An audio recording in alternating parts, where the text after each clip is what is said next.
प्यारे नाजरीन अस्सलामुअलैकुम। शादी के कुछ वक़्त बाद अगर शोहर बीवी के करीब आना छोड़ दे तो इसके दो मतलब होते हैं।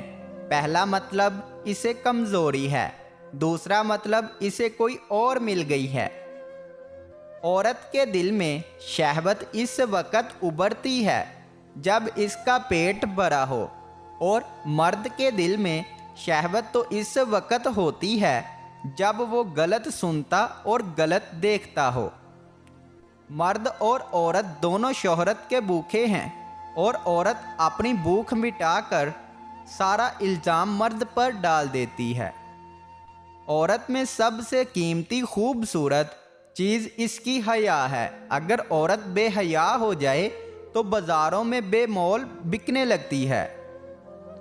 जो औरत मर्द की दो कमज़ोरियां जान ले तो फिर औरत के कदमों में मर्द गिर जाता है। अव्वल, मर्द की कमज़ोरी औरत का जिस्म है। दोम, मर्द की कमज़ोरी औरत की अदाएं हैं।